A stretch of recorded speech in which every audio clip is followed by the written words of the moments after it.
예, 디도서 1장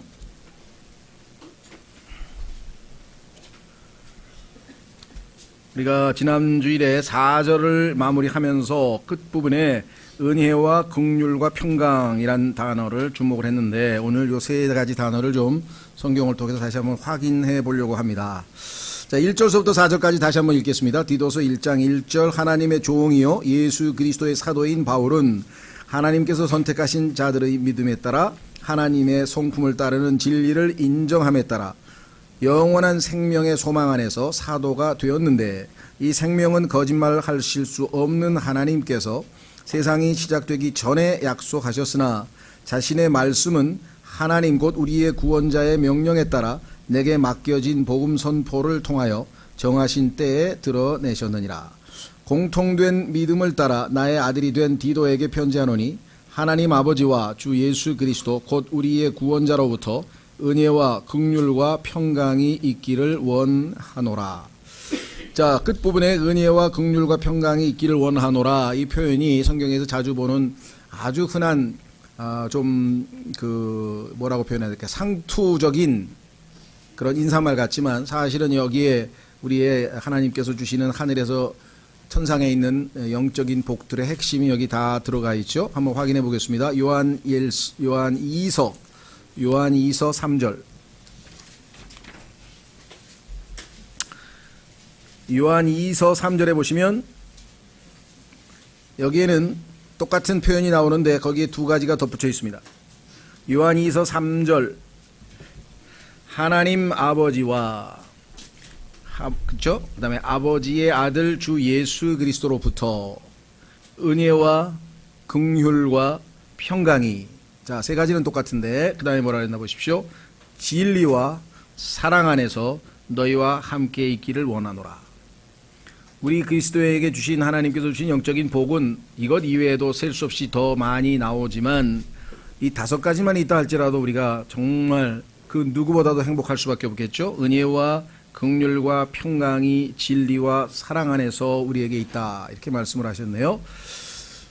자, 그리스도인이 가장 많이 쓰는 단어가 무엇인지 글쎄 요즘에는 소위 말하는 빅데이터라는 말이 있어가지고 뭐가 나오면 하여간 전부 다 조사를 하더라고요. 그래서 가장 사람들이 일주일 동안 많이 언급됐던 단어가 뭐냐 그러면 경제에서는 그 다음에 사회에서는 요즘 메르스 이런 거 그래가지고 몇만 건이 언급이 됐다. 이래서 그 빅데이터라는 것이 나중에는 좋게 사용하면 굉장히 유익한데 나쁘게 사용하면 완전히 사람을 이제 통제할 수 있도록 그렇게 만들어버리는 아주 이것이 이제 나중에 1984년에 빅브라더라고 하는 이 조지 오웰의 소설에서 있게 될 마지막 시대에 적 그리스도의 완전한 통제 사회로 가는 아주 중요한 수단이 이 빅데이터입니다. 모든 데이터가 다 순려이 돼가지고 여러분과 제가 예를 들면 그 데이터를 쫙 분석을 하면요, 제가 내일 점심 뭘 먹을지를 추측해낼 수가 있어요. 이 사람이 몇 년 동안 보니까 점심에를 뭐를 먹었는데 날씨가 맑을 때에는 된장찌개를 먹고 날씨가 흐릴 때는 냉면을 먹었다. 그러면 이렇게 해서 날씨가 흐리니까 이 사람 내일 틀림없이 냉면 먹을 확률 80% 이렇게 나오는 거예요. 그 완전히 얼마나 무서운 세상이 오는지 몰라요. 그리고 이제 카메라로 또 다 통제하고 있죠. 우리는 그리스도 안에서 그럼에도 불구하고 자유를 누리겠지만 정말 완전한 통제 사회가 오게 되면 인간이 더 이상 인격이라고 하는 것은 자율에 의해서 자유로운 선택에 의해서 행동을 하고 거기에 대해서 책임을 지는데 자유로운 행동을 할 수 없는, 눈치 보면서 살 수밖에 없는 그런 상황이 이제 곧 도래하게 됩니다. 그렇죠? 예, 그래서 하여간 제가 얘기하는 것은 취지는 이 정말 주님께서 주시는 그 영적인 복들을 우리가 누린다고 하는 것이 얼마나 복된 일인지 한번 좀 생각을 해봤습니다. 그리스도인들은 제일 많이 쓰는 단어가 그리스도인이라고 하기보다 하여간 교회 다니시는 분들이 모르겠어요. 요즘 젊은 세대들은 제가 저희 때 5, 60대 이럴 때 사람들 보면은 교회 갔다 오면서 한마디씩 해요. 오늘 은혜 많이 받으셨어요? 은혜 많이 받으셨어요? 그러니까 은혜 받았다는데 그 은혜 받았다는 게 뉘앙스가 이게 도대체 설교를 듣고 내 마음에 뭔가 와닿아서 참 마음이 은혜로웠다 이런 뜻인 것 같아요. 그리고 그것이 성경에도 은혜라고 하는 이 용어의 한 부분에 물론 포함되어 있기는 합니다. 그러나 조금 더 그리스도인들이 은혜와 긍휼과 평강이라고 했을 때 성경적인 개념을 좀 정확하게 좀 갖고 우리가 찬송할 때도 지금도 우리 하나님의 은혜에 대해서 찬송했고 그렇죠? 예, 긍휼에 대해서도 우리가 또 찬송도 하고 또 평강도 많죠. 아 하나님의 평강이 내 마음을 지배한다는 찬송도 많고 자, 이 세 가지를 한번 오늘은 조금 더 구체적으로 살펴보고 그 다음 디도서 1장 5절서부터 한번 나가보려고 합니다. 4절 끝부분에 있는 거 제가 나눠드린 프린트물에 이렇게 썼습니다. 이 세 단어는 성경에서 자주 접할 뿐 아니라 우리 그리스도인의 입에서도 자주 언급됩니다. 그러나 많은 경우 우리는 이 단어가 의미하는 바가 무엇인지를 분명히 인식하지 못하는 것 같습니다. 습관적으로 쓰긴 쓰는데 그렇죠? 하나님께서는 일반적으로 은혜와 평강을 말씀하시나 사도 바울의 서신서에 보면은 대부분은 은혜와 평강이 너에게 있을지어다 이렇게 인사말이 대충 시작이 되고 끝나기도 하는데 특별히 교회 생활 서신 디모데 전서 후서 디도서에서는 은혜와 평강 사이에 긍휼을 더 하셨습니다. 왜 긍휼이 필요할까? 서로 모든 것이 즉 자라온 배경도 성격도 취미도 성향도 다른 사람들이 모여 있기에 주님의 긍휼이 없다면 교회 생활이 제대로 이루어질 수 없습니다. 그러겠죠? 사람이라고 하는 것은 자기하고 맞는 사람, 자기하고 통하는 사람, 자기하고 어울리는 사람 이런 사람을 찾게 마련이어서 동호인이라는 호감 가는 것을 같이 하는 사람은 동호인이란 말하고 사회에서 소셜 클럽이라든가 이게 다 뭔가 동질성이 있고 동질감이 있고 공통점이 있어야 되는데 교회는 공통점이라고 하는 예수 그리스도를 믿고 구원받은 하나님의 자녀 즉 예수 그리스도라고 하는 공통점을 제외하고는 처음부터 끝까지가 다 다른 사람이에요. 예수 그리스도만 아니면 전혀 만날 이유가 없는 그런 환경에 놓여 있는 분들이 만나다 보니 예수 그리스도로 충만해서 하나됨 가운데에서 성령 충만한 가운데에서는 은혜롭지만 그게 아니라 각자 자기 스타일과 자기 주장과 자기 견해와 자기 자기의 취향과 이런 것을 다 주장하다 보면 이 안에서는 어마어마하게 갈등이 생기는 거예요. 그래서 이제 우스갯소리 같은 게 나오는 거죠. 예, 나는 피아노가 오른쪽에 있는 게 영 마음에 안 든다. 왼쪽에 놨으면 좋겠다. 근데 교회에서 안 바꿔주니까 알았다고 난 교회 나간다고. 그것뿐이 아니에요. 예. 목사님이 금태 안경을 썼는데 너무 차갑게 보여. 뿔테로 좀 바꾸시면 안 될까요? 안 바꿨더니 나갔다 교회를. 이런 예가 그냥 우스갯소리 같지만 있을 수밖에 없는 게 그만큼 이 교회 안에서는 자기 마음에 들지 않는 게 굉장히 많아요. 그렇죠? 좌석 배치도 그렇고 식사도 그렇고 목소리도 그렇고 또 어떤 사람은 왜 시끄럽게 찬송을 좀 조용히 못 부르고 그렇게 시끄럽게 끝나고 나면 그 형제는 정말 여기가 무슨 자기 콘서트장인가 왜 무슨 소리를 이렇게 버럭버럭 지르면서 찬송을 불러요 은혜가 안 되게 이러세요. 그게 보면 그래요 다. 그래서 정말 이게 이질적인 것이기 때문에 여기서는 정말 하나님이 긍휼히 여기시는 그런 덕스러움이 우리 마음에 가득하지면 다 용납하고 또는 이렇게 격려하고 넘어갈 수 있지만 반대의 경우가 되면 아주 처음부터 끝까지가 다 다른 거거든요. 처음부터 끝까지가 다 다르요. 그렇죠? 그래서 교회 생활에는 아마 긍휼이 필요한 것이 아닌가. 자, 그래서 이는 이미 교회 생활을 해본 분이라면 충분히 이해하실 것입니다. 자, 최근에 어떤 형제가 나왔는데, 목사님이 다 좋은데, 예배당에 이사 가고 나더니 계속 11조 얘기를 그냥 한 5주 연속했어요. 근데, 부담이 돼가지고, 계속 이제 그 교회 재정 문제를 얘기하니까, 왜냐면 이제 예배당 이사 갔는데 아마 좀 비싼 데로 갔나 보죠. 그러면 이제 월세가 나가고 이러고 하니까 또 사역자로서는 할 수 없이 얘기를 했겠죠. 그 마음은 이해가 되지만 어쨌거나 그게 한두 번도 아니고 그냥 5주 내내 그 얘기가 나오니까 이제 소위 말하면 은혜가 안 된다. 이렇게 됐어요. 그래서 부담이 너무 돼서 이렇게 해서 결국은 딴 교회로 옮겼습니다. 그걸 잘했다고 할 수도 없고 못했다고 할 수도 없고 기도하시고 결정했으니 어쩌겠습니까? 그러고 말았는데 예, 그래서 제가 오늘 취지는 진리침례교회 지체 모든 분들이 은혜와 긍휼과 평강이 넘치는 가운데 이게 사도 바울이 그냥 쓴 게 아니겠죠. 뜨겁게 주님을 섬기고 서로를 섬기시기를 바랍니다. 첫째, 구원을 받은 순서로 치면은 순서가 긍휼이 먼저고 은혜가 나중이고 그 다음에 평강 이렇게 되는데 이미 구원을 받은 그리스도인이기 때문에 이 긍휼이 지금 가운데에 들어가 있어요. 무슨 말인지 아시겠죠? 처음에 구원받을 때 하나님께서 우리와 하나님과의 관계는 성경에 보니까 원수관계라 그랬잖아요. 그리고 하나님의 징계, 심판의 대상이잖아요. 우리가 하나님의 진노의 대상. 그러면 진노의 대상인데도 불구하고 우리에게 진노를 내리지 않으셨다. 그러면 그것은 긍휼이죠. 그렇죠? 예. 긍휼이라고 하는 것은 한마디로 하면은 마땅히 받아야 할 징벌이나 형벌을 내리시지 않는 거예요. 우리를 불쌍히 여기셔서. 나는 하나님이 나를 진노하시고 진노에 마땅한 벌을 내실 줄 알았는데 하나님이 긍휼이 많으셔서 나를 벌 안 하셨다. 그러니까 안 하신 거야. 나는 마땅히 받아야 하는데 그걸 안 받은 거야. 하나님 긍휼 덕분에. 은혜는 반대예요. 받을 자격이 없는데 받았어. 저는 그걸 받을 자격이 없습니다. 근데 하나님이 주셨어. 그것을 은혜라 그래요. 그래서 우리는 은혜로 영생도 얻고 은혜로 구원도 얻고 은혜로 모든 걸 받는 거예요. 성령님도 받고 은혜로. 그 두 가지가 비슷한 것 같으면서도 차이가 있겠죠. 하나는 안 받은 거고 하나는 받은 거고. 그렇죠. 예, 이것을 여러분들이 잘 기억하셔야 문장에서 은혜와 긍휼이 나올 때 우리가 충분히 의미를 더 파악할 수가 있고요. 은혜와 긍휼을 받은 사람은요, 자연적으로 마음이 평안해집니다. 그렇죠. 하나님의 긍휼과 은혜를 받았는데 마음이 불안해질 리가 있겠어요? 평안할 수밖에 없다. 그래서 그것은 은혜와 긍휼의 결과로 우리에게 평안이 온다. 이게 이제 기본 개념인데 성경에서 조금 더 구절들을 찾아보면서 한번 확인을 해보도록 하겠습니다. 첫 번째, 일단 우리는 구원받은 그리스도인이니까 이제 은혜부터 먼저 해보겠습니다.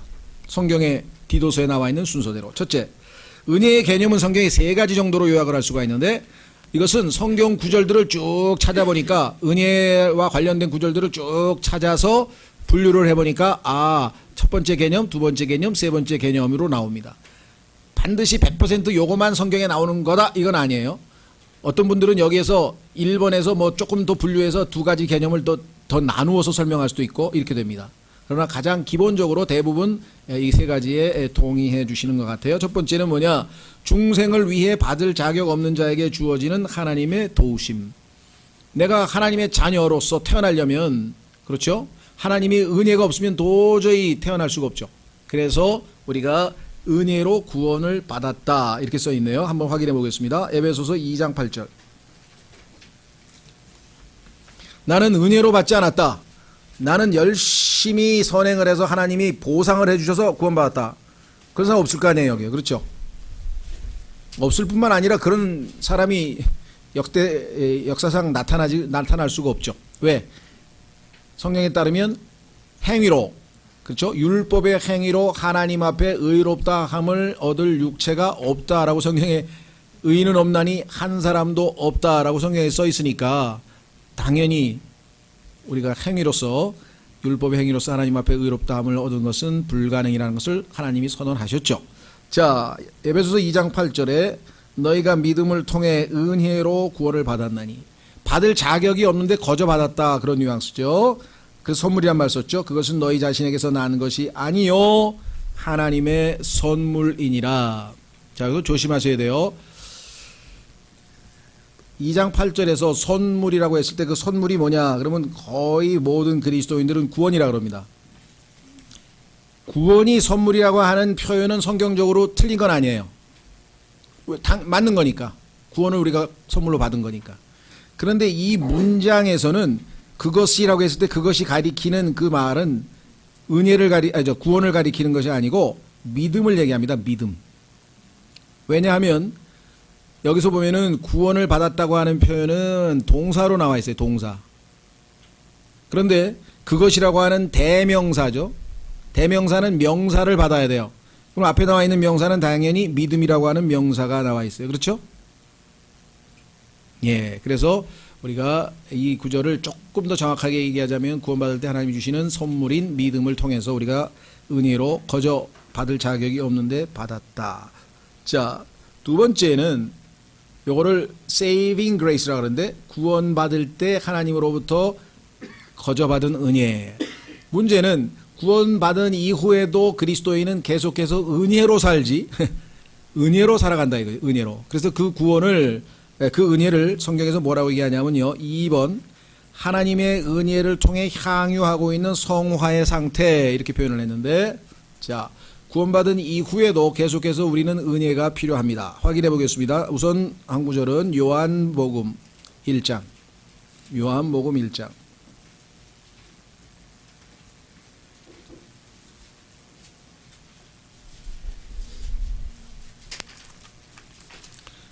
자, 요한복음 1장 14절. 말씀이 육신이 되어 우리 가운데 거하심에, 예수 그리스도시죠. 우리가 그분의 영광을 보니 아버지의 독생하신 분의 영광이요 은혜와 진리가 충만하더라. 예수 그리스도께는 은혜가 충만합니다. 가득하시기 때문에 언제든지 필요로 할 때 우리에게 주신다. 그래서 히브리서 4장에 보면은 필요한 때 도우시는 은혜, 우리가 필요한 때에 도우시는 은혜를 은혜의 왕좌에서 주시기 위해서 대제사장으로서 우리를 기다리고 계신다. 이렇게 성경에 써 있죠. 예, 바로 그 은혜예요. 그러니까 구원받은 이후에 매일매일의 삶에서 우리가 은혜가 필요로 할 때 그 은혜를 얻을 장소가 어디냐? 그것이 은혜의 왕좌인데 필요한 때에 도우시는 은혜를 주신다. 이렇게 성경에 써 있죠. 자, 그래서 밑으로 내려가면 16절. 요한복음 1장 16절. 우리가 다 그분의 충만하심에서 받았으며, 은혜는 항상 누구로부터 받느냐? 예수 그리스도로부터 받아요. 출처는 하나님이셔. 베드로전서 1장에 보면 은혜의 하나님이야. 그러니까 출처는 하나님인데 수단은 예수님이야. 예수님을 통해서 우리에게 주셔. 그런데 직접적으로 우리의 삶에서 은혜가 역사할 때에는 은혜의 영이신 성령님으로 역사해. 여러분들 삼위일체 하나님께서 모든 경우에 우리의 신앙생활에 관여하시는 거예요. 은혜의 출처는 하나님이신데 통로는 예수 그리스도시고, 예수 그리스도를 통해서 실제 우리의 삶에서 은혜가 역사하는 것은 은혜의 영이신 예수 그리스도, 은혜의 영이신 성령께서 하신다. 이렇게 되어 있어요. 그 성경 구절은 이제 오늘은 시간이 없는데 히브리서, 그다음에 고린도전서, 베드로전서에 보면 은혜의 하나님이 그리스도 예수님을 통하여 은혜를 주시되 은혜의 영이 이렇게 되어 있어요. 자, 여기 지금 요한복음 1장에서 뭐라고 얘기했습니까? 은혜를 대체하는 은혜니.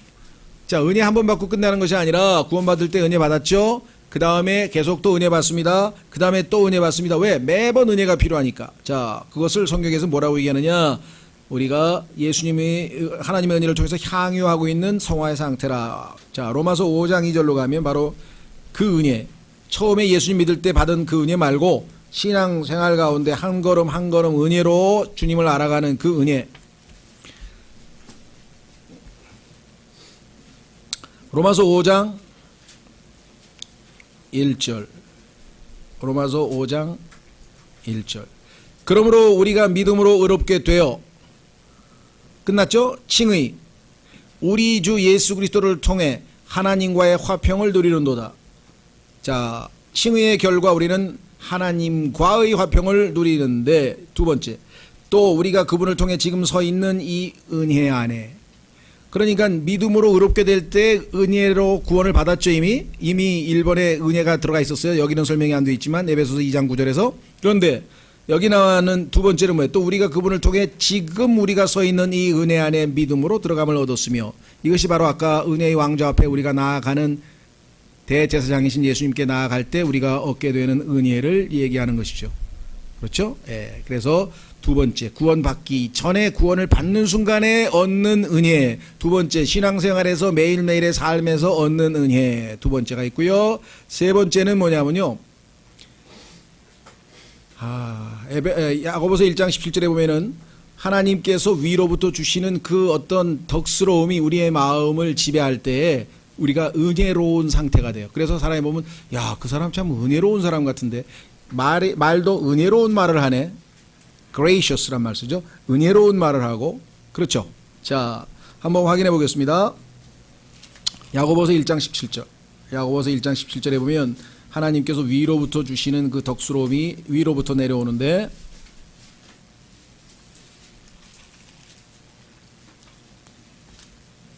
찾으셨습니까?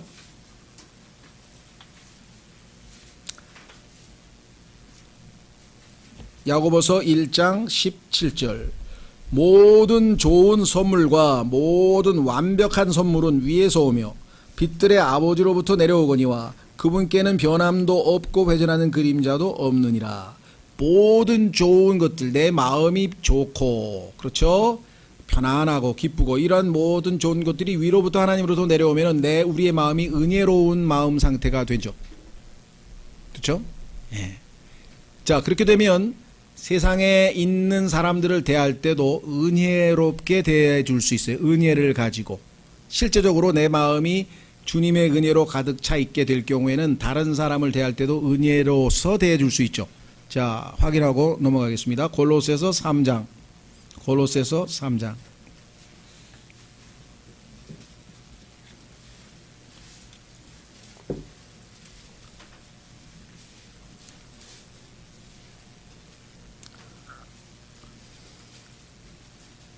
(5절) 골로새서 3장 5절에 보면은요, 여러분들이 세상에 있는 분들, 세상에 있는 사람들을 성경에서 뭐라고 했냐면은 밖에 있는 자들이라 그랬어요. 왜 밖에 있는 자들이라고 썼을까요?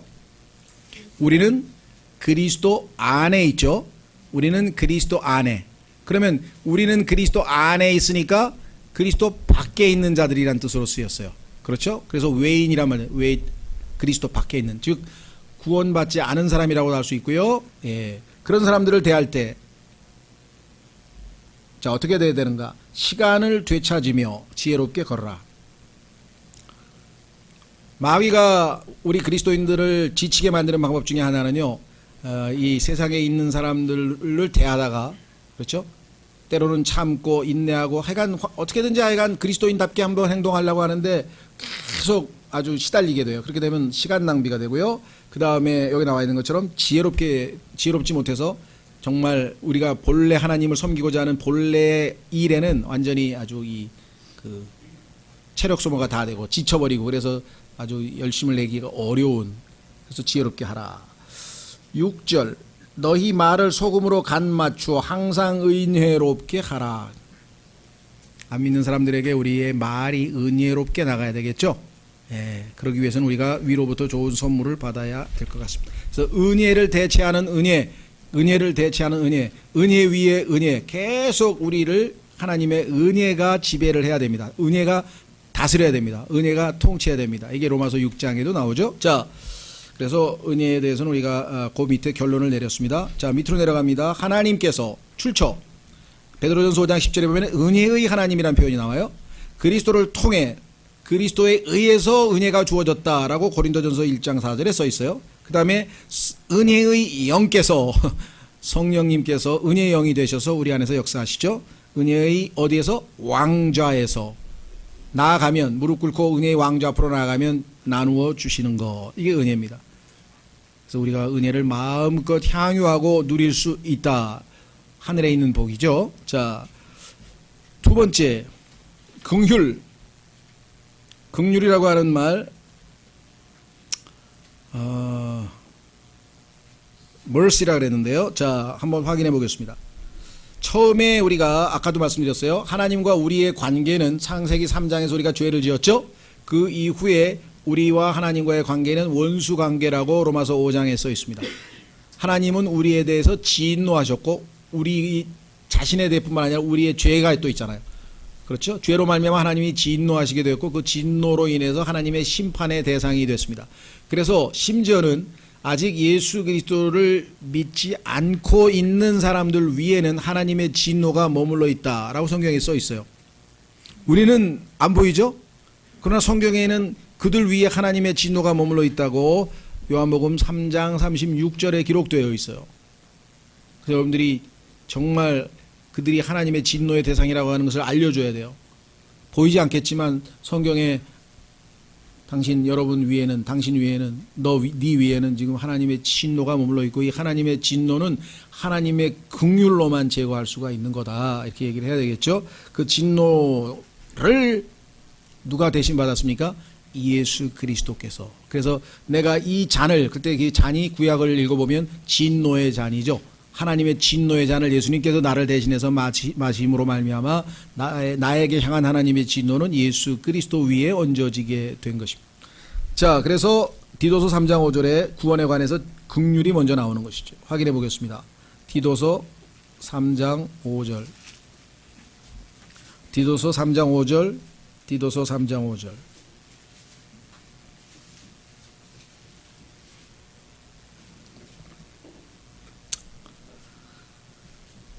예.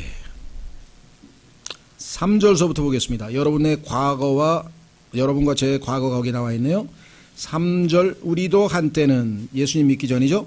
어리석고, 두 번째 불순종하며, 세 번째 속임을 당하고, 네 번째 여러 가지 정욕과 쾌락을 섬기며, 다섯 번째 악의와 시기 가운데 살고, 여섯 번째 증오하며, 일곱 번째 서로 미워하였으나.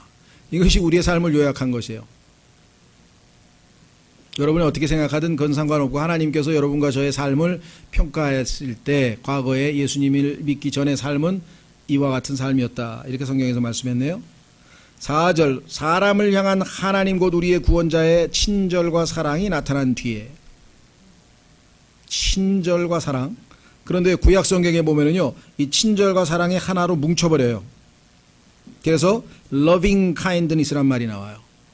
구약 성경에 보면 자주 나와. 이걸 자비라고 번역했는데 우린 자비, 하나님의 자비로우심, 사랑과 친절이 함께 동시에 우리에게 나타날 때 그것을 우리는 자비라 이렇게 표현을 했는데요. 자, 그래서 그분께서 우리를 구원하셨는데 어떻게 구원하셨냐? 우리가 행한 의로운 행위로 하지 아니하시고 오직 자신의 긍휼에 따라. 벌하셔야 되는데 벌하시지 않고, 이런 말이 여기에 뉘앙스가 담겨져 있죠. 긍휼에 따라 다시 태어남의 씻음과 성령님의 새롭게 하심으로 하셨고, 그 다음 보세요. 6절 예수 그리스도 곧 우리의 구원자를 통하여 우리에게 성령님을 풍성히 부어주셨으니, 풍성히 부어주셨다 그랬는데 다른 데로 받으러 다니면 안 되죠. 하나님은 풍성히 부어주셨다 그랬으면은 우리 안에 풍성히 계시는구나 하고 믿고 그 성령님에 따라서 순종하면 되는데, 나는 못 받은 것 같은데 하고 지금 어디로 막 받으러 다니시는 분들이 계시잖아요. 그 다음에 7절 이것은 우리가 그분의 은혜로 의롭게 되어, 나와 있죠. 긍휼, 은혜 다 우리의 구원과 관련되어 있죠. 영원한 생명의 소망에 따라 상속자가 되게 하려 하십니다. 자, 그러면 구원받은 이후에, 즉 구원받을 때에는 하나님의 진노를 안 받은 것이 긍휼의 개념인데, 구원받은 이후에 우리 그리스도인의 삶에서도 마찬가지예요.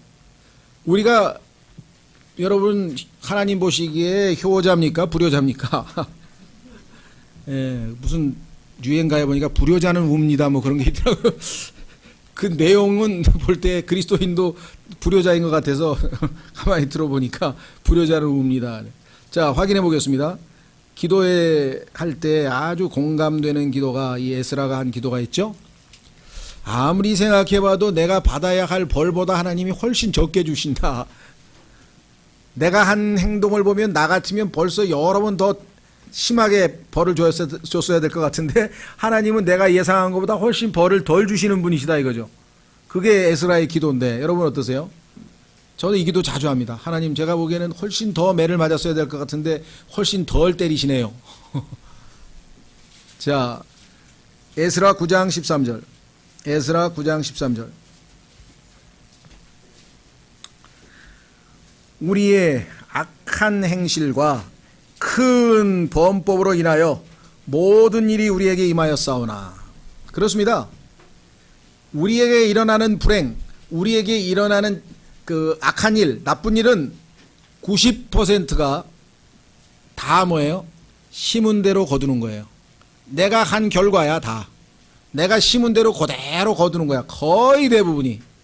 아주 드물게 별 잘못한 게 없는 것 같은데 이상하게 왜 나쁜 일이, 이런 일을 하나님이 허락하셨을까? 이런 경우는 이제 욥기라든가 이런 데로 가서 정말 원인을 찾을 수 없는 그러한 고행, 고난, 시련 이런 것들이 가끔씩 있는데요. 그건 굉장히 드물어요. 하나님이 그렇게 자주 쓰시는 방법은 아니야. 우리가 나약하기 때문에. 근데 우리가 당하는 고난의 대부분은, 그렇죠? 예. 그 비 오는데 축구하지 말라는데 축구해가지고 독감 걸려가지고 감기 걸려가지고 와가지고서 주여 고난을 왜 주시옵니까? 그게 무슨 고난이에요. 자기가 비 맞고 축구했는데. 그렇잖아요. 예. 돈 낭비하지 않으려고 하는데 다 낭비해가지고 내일 먹을 쌀이 없사옵나이다.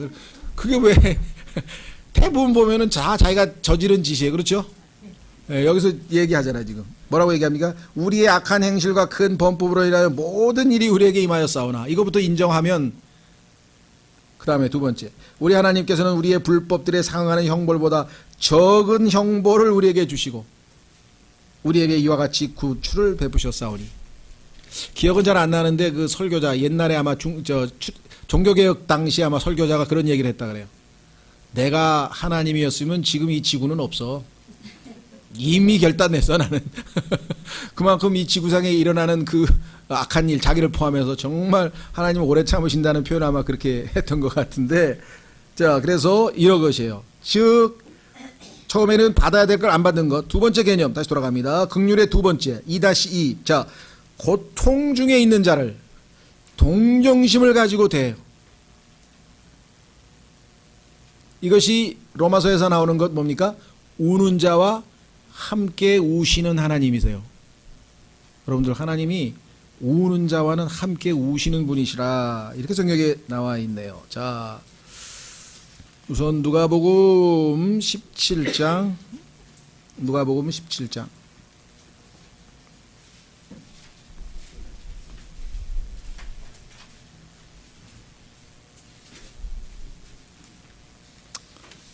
13절 누가복음 17장 13절 목소리를 높여 이르되 예수님이여 선생님이여 우리에게 뭐라고 그랬습니까? 긍휼을 베푸소서. 긍휼을 베푸시는 하나님이신 것을 알기 때문에 이와 같이 기도했겠죠. 자 38절 18장 38절에 또 나옵니다. 18장 30절 또 기도를 해요.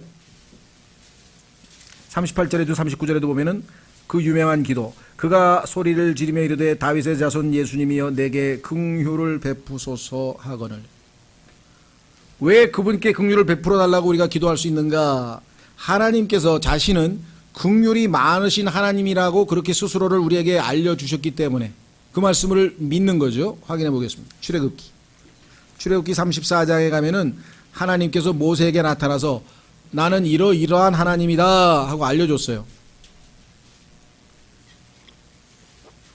이 하나님이 긍휼이 많으신 하나님이란 걸 알았으면 여호와의 증인이라는 이상한 종교는 안 나왔을 텐데, 여호와의 증인이라고 하는 종교를 만든 창시자가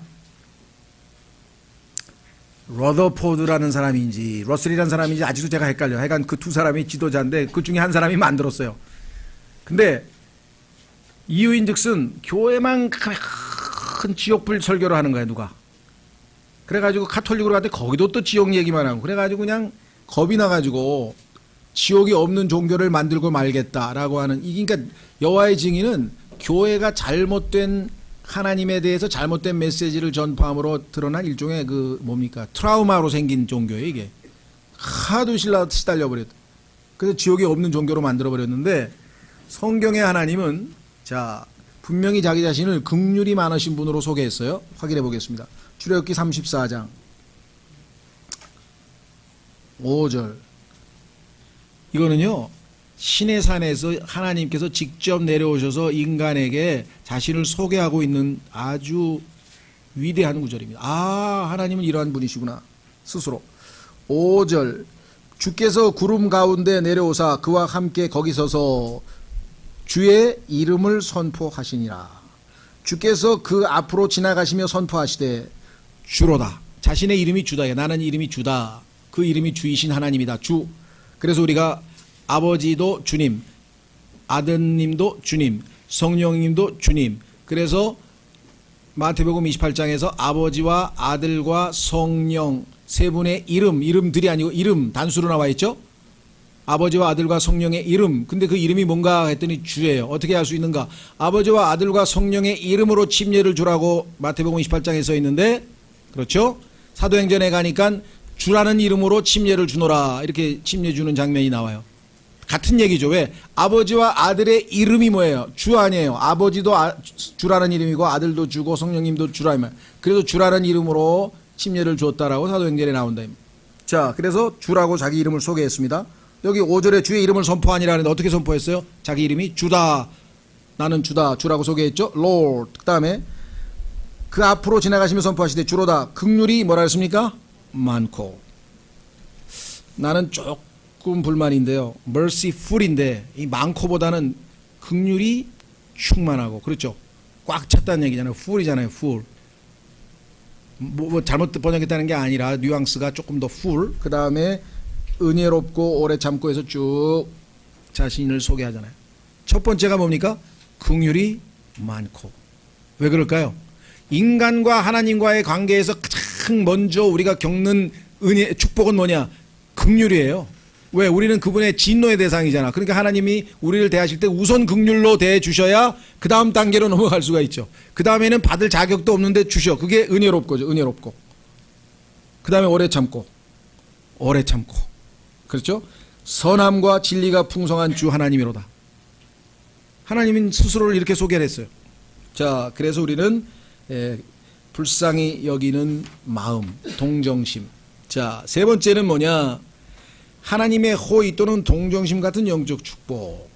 하나님께서 우리의 마음을 아주 훈훈하게 아주 채워주시는데, 자, 확인해 보겠습니다. 오늘 예레미야 애가라고 하는 거에 보면 설명이 나와 있네요.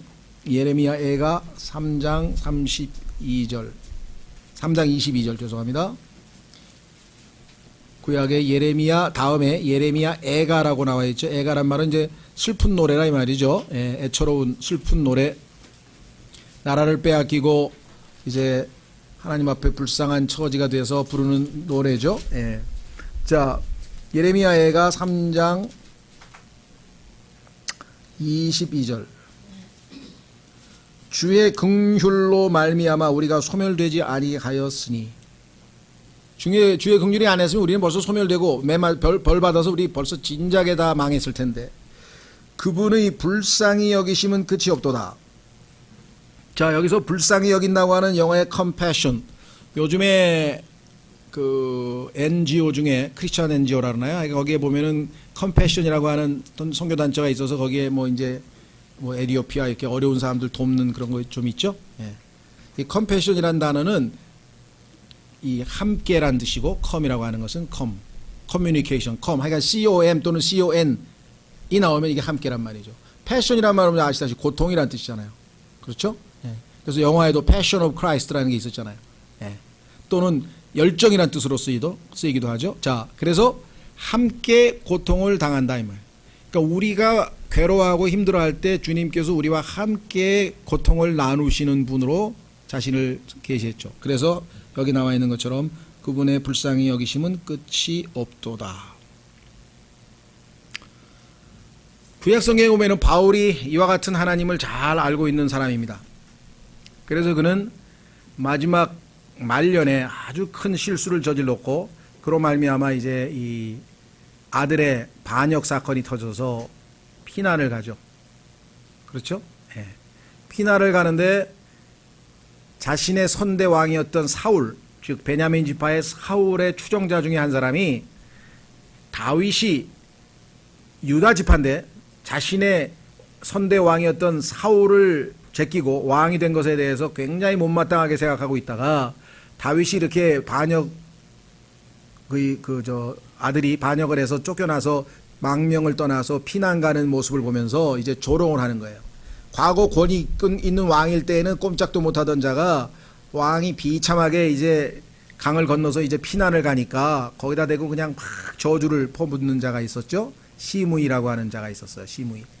그러니까 왕의 경호대장이었던 요압이 가서 왕을 모독하는 자를 그냥 내가 없애버리겠다 하고 얘기할 때에 다윗이 거기서 하나님께서 저자를 통해서 나를 저주하고 계신데 네가 왜 관여하느냐, 너 상관하지 말라 이렇게 얘기를 합니다. 우리가 생각할 때 이상하다. 왜 그럴까? 깊이 생각하지 않으면 이해가 안 가요. 그렇죠? 자기 지금 아직도 왕이고 지금 경호 군대가 있어요. 그리고 나중에 압살롬 군대하고 싸워서 또 이겼어요. 그런데도 불구하고 그 시므이가 저주할 때 그 저주를 그냥 받겠다는 거예요. 근데 그 순간에 뭐라 하냐면 주께서 시킨 거라는 거예요. 근데 어떻게 그렇게 영적으로 분별력이 있을까? 신기하죠? 그러면서 뭐라고 얘기를 하는 거 아니? 하나님을 다윗은 잘 알고 있다는 것을 거기서 보여주는 거예요. 시므이가 나를 저주를 하든 누가 욕을 하든 뭐 무슨 꼴 좋다 너 한